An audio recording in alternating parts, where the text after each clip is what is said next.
Hey, y'all. It's your girl, Candy J, your favorite certified clinical sexologist and relationship and intimacy coach, premarital counselor, marriage counselor, wedding officiant, mocha marriage facilitator, 7 principles of making marriage work, Gottman leader. So, all of that to say, I'm qualified to tell you some things, right?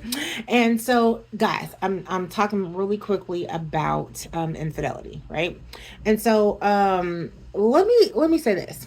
Everyone that commits infidelity has a commonality, right? They had an opportunity to cheat.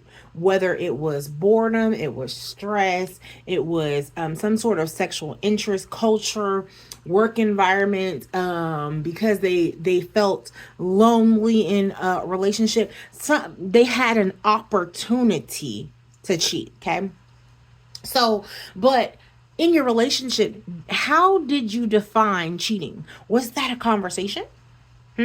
Because so many times we don't talk about what cheating is, right?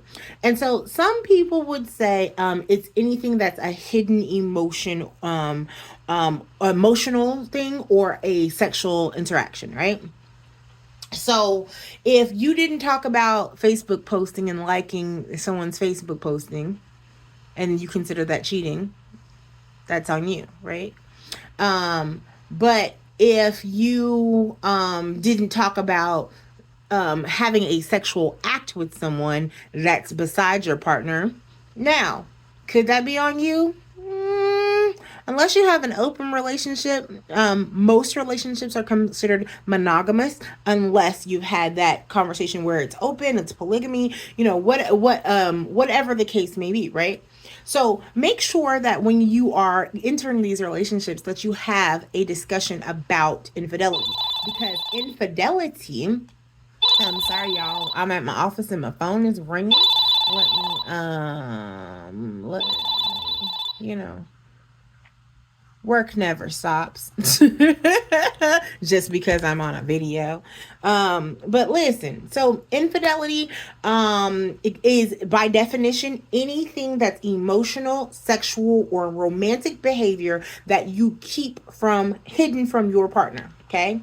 And let's just say that you guys have had some infidelity in your relationship. So here's the thing, let's reestablish some boundaries. Okay.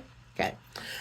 Let's talk about what we need to ask questions in order to reestablish some boundaries. So if you don't have a pen and paper right now, go ahead and pause this video and write some things down, or save it where you can come back to it. So the first thing that you want to kind of ask, right, is you want to talk about your purpose of your boundaries. Do there need to be some clearly established boundaries, more clearly established boundaries, right? And if so, how do you think clear boundaries will improve your relationship? That's something to talk about, right? And if you don't know what a boundary looks like, then that's definitely something that you guys need to discuss, because one couple that I was just counseling, male and female friends, came up as a discussion. Well, they had never talked about it, and one of their male friends was an ex-boyfriend. So, and the guy had a problem with it, right? Because they tell the intimate that his wife was telling the intimate details of their relationship with that other person. Okay. And the more and more that she was sharing, the more and more this guy was trying to get back in. Emotional cheating, right? That's what he considered it to be. So you have to have clear boundaries in your relationship. What are some boundaries you each might need in order to feel comfortable in the relationship? Is your partner unable or unwilling to accommodate any of these? Okay, so let's just say, let's take that same scenario. Am I allowed to have male or female friends? If so, can I have dated those male or female friends? Were these people established beforehand? So is it going to be an issue? Do I need to scale back? You just need to create those firm boundaries. What amounts to acceptable or unacceptable behavior is on social media? Remember, I just said a minute ago, Facebook, Instagram, Twitter, TikTok, what's acceptable, right? Can I be in someone's DMs talking about their business and then it turns to a friendship? Can I do that?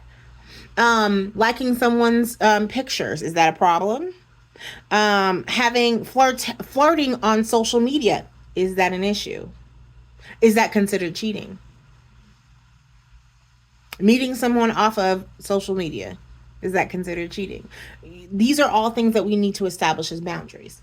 Are these people you both consider threats to your relation? Are there any people that you both consider threats to your relationship? This is very key, right? Let's just say you have that friend, right? That could be a threat to the relationship. You don't see it as a threat, but that your partner can clearly see it. Now, let's not take paranoia, right? I want you to make sure that you see the red flags, right? But don't read into something. If this is an established relationship and these two people have been friends for years and years and years and they've never had any romantic crossings or no relationships that cross, then they potentially may not be an issue. Now, maybe they develop feelings later, then that could be a possible issue, right? But you guys need to have a thorough conversation about these people that could be from your past, right? Or why do you feel like these people are a threat? And make sure that you have clarity. You're not just sitting around saying, oh, I don't want you to talk to that person. No. Give detailed reasons, give examples, make sure that you thoroughly go through these people and establish these red flags, right? These are the reasons why I kind of think these people are a threat, right? Or this behavior is a threat. What constitutes a safe friendship outside of the relationship? Who are some friends whom we may need to have better boundaries? So that goes back to these friends establishing, right? Okay. So if I have a past person that was in my life way before you ever came around, and that's my male friend, right? And we're super close, right? And we talk every day. Well, do I need to scale back just a little bit? Because they're not necessarily a threat, but you're uncomfortable with how much I talk to them, which is understandable, right? So how can I scale back? What's going to be my limits, right? And this is not to control. This is just to make sure that your partner is comfortable, right? If we talk every day and we're a male female friendship and my partner is having an issue with it, what's going to be a good amount to scale back on, right? Can I talk to him once a week? If I'm talking to that person every day, then that might be a little issue of going to once a week, but maybe twice a week, you know? Like, let's talk about what those boundaries look like. And then what are some bad habits, like sharing too much information with people that you shouldn't share with, or sharing too much information on social media, and what needs to happen to change those habits. Okay, so I just ran down you a whole list of ways that you can reestablish boundaries after infidelity. Now, listen, this is not the end all be all, right? But this is just one conversation, and I'm gonna have many more in the upcoming week. So stay tuned, like, subscribe, ring that bell so that you can come back and get more tips, right? Because I'm going to be talking about infidelity all week long, guys. This has been your girl, Candy J, your favorite counselor. Have a wonderful day.